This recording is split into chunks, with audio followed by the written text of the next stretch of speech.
What's going on, y'all? It's your boy G, aka Ginato Sensei. We back at it again with another episode of Ginato Explain. Man, today's episode we're gonna be talking about Iron Man. Let's get it. Alright, y'all. So in my quest to watch all of the Marvel movies in the MCU in order, next on the list is none other than Iron Man, and this is basically not necessarily all of Iron Man. I'm gonna be talking about just Iron Man as a whole and like Tony Stark as like a character, more so than diving deep into each movie. Just because now we're getting more into series and stuff like that. So and I don't want this to be like a review, because who hasn't seen these movies yet? But it's more so just like the things that I noticed while watching them again, and just the little things that set them apart from other characters and other shows and movies and stuff like that. So with Iron Man and Tony Stark being like the Avenger, what I'm saying, if you're all caught up in Endgame, it says a lot to me to see just like how this is probably like out of all like of the trilogies and series that we've gotten and haven't gotten so far, I think Iron Man is the most complete, because even though like now that I've watched all three of them again, like they came out in a short amount of time, what I'm saying. So we've gotten to this point, pretty much half the Avengers so far, and most of those movies have been about Iron Man or involved Iron Man in some capacity,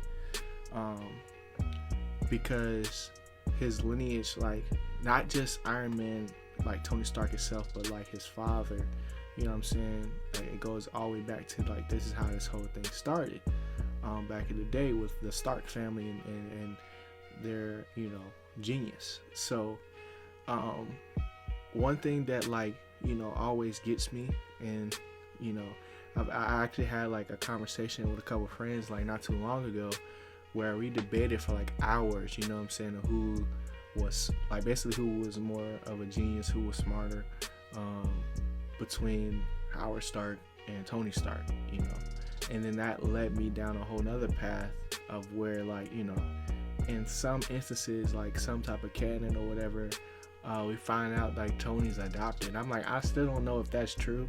Y'all can leave it down in the comment sections down below, but just like maybe that's why he didn't look like him in the later movies, what I'm saying, because in the which movie was it? And what I think it was Thor. No, not Thor. I'd say Thor. It was in Captain America, where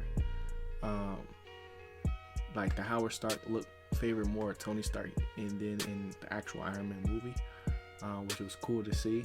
But like maybe that's the reason, what I'm saying, and just the whole like mystery behind Tony's parents' death, what I'm saying, in the car accident and stuff like that. Like all this build up to Jebediah actually setting a hit out on Tony, and that's really starting this whole thing of Iron Man, what I'm saying, because if that wouldn't have happened, Tony would have never experienced those traumatic, and had to come up with a better version of the arc reactor, in a sense, to help stop him from dying, basically. So like all those things play a factor into like, okay, why is Tony Stark like literally like the best Avenger and best like fleshed out character that we have in the story so far. And it also goes to having a great cast, and a lot of these Marvel movies, like the actual hero carries the whole movie, whereas like in Iron Man you have so many different elements of characters, from James from Rhodey to Pepper to Happy, what I'm saying, even Phil Coulson, and will later play an even bigger factor in Avengers. You know what I'm saying? And then even more in Shield, and like things like always lead back to Iron Man starting it all. And it's just like, or just the Stark family starting it all. And I think that's like really cool. Even though like the even though like Captain Marvel really, you know what I'm saying, did what they had to do with that, because the whole point of like this and Earth and how all this really is, all the conflict starts is because of the Tesseract, you know what I'm saying, and that being an Infinity Stone. And you know, from like just thinking back to when I actually went and saw these movies and didn't stay to the end, like I didn't really start staying to the end of movies until later on. More so like when I was older and I was like actually the one going to the movies myself. I didn't have to worry about like, you know, my parents like ready to go or whatever. Being able to stay and seeing like, okay, what did they tease at the end of this movie and the end of this Marvel movie, you know what I'm saying, and how does that connect, you know? So it's just really cool to see like all the small details that will end up either playing a factor later on, or are just like little tidbits that you can take away from, like, you know, like how, okay, like all the people that Tony's actually touched, you know what I'm saying, and like we see that in Endgame at the end, you know what I'm saying, whenever they have his funeral and stuff like that. So this is not necessarily like a dissection of all those things. It's just like more so of a realization, you know, because he's like, you don't realize how polarizing like a character can be until, you know, you really like break it down, as far as like what I'm doing right now and watching them all in order. So I really suggest y'all to do it, because it's a different experience, man, honestly, and you get a different respect for, you know, these characters, because while you're watching the movie live, you don't have the opportunity to pause it or rewind and see what that person really said, or take a look at like what I'm really looking at, you know what I'm saying? Like this man Tony literally freaking created an element out of nothing, you know what I'm saying? And that was like one of the things that, you know, came up in the debate of just like, okay, well, Tony actually finished, you know, the element, well, you know, but his father started it, so who was really smarter at the end of the day, you know what I'm saying? His father didn't have the technology to create the element, and you know, it's so deep that it's like, yo, this is really like, and then the fact that, like, you know, in this universe, Tony is so like advanced as far as like technology wise and everybody else, that whenever, you know, he pulls out, you know, his phone or some glasses, you know what I'm saying, that are not even like fathomable, like to me, as far as like a normal person in regular life, to the regular people in the movie, where it's like normal to them. Like this man really be just like holograms just everywhere, you know what I'm saying, and it's just like normal, like, because it's Tony Stark, you know what I'm saying, you don't expect nothing less, you know he's gonna have something like that. And then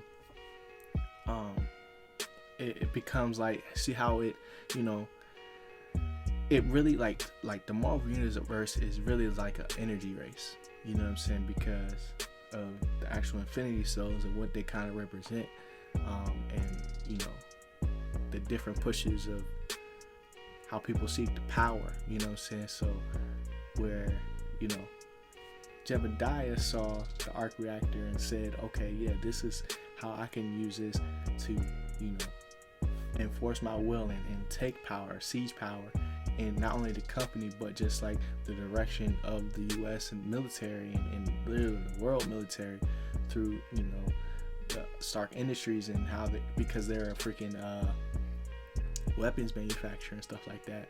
Whereas after, you know, Tony's realization and change, he realized, okay, no, this is not about, you know, building weapons anymore. This is about energy and creating a pure form of it. Because if you look at the metaphor between, you know, what's actually happening in Tony's body, as far as like before before he got all the shrapnel out. Like, he's literally like fighting to survive because there's something, you know, there's shrapnel trying to attack his heart, but the only way to stop it is through the electromagnet in the freaking arc reactor or something like that, where, you know, it stops it from getting it closer and freezes it basically.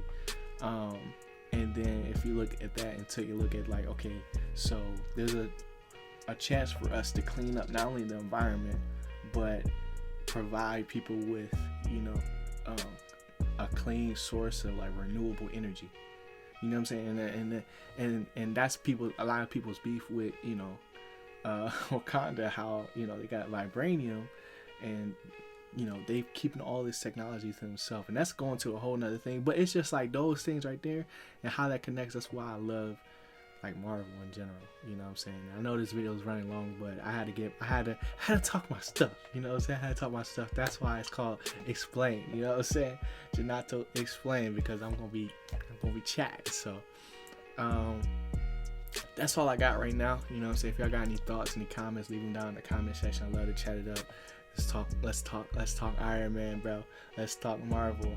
And just anything y'all had to say about what I said in this video, you know what I'm saying? Leave it down in the comments. Like up the video, you know what I'm saying? It helps the channel out a lot. And subscribe, man. We're on the road to 400 subscribers, you know what I'm saying? And I appreciate everybody that's watching. I appreciate everybody that's joining Team Ginato, you know what I'm saying? Team Ginato in the squad. So yeah, that's gonna do it for me. Y'all know the vibes. Always keep growing. Keep going. It's me, boy G. Peace.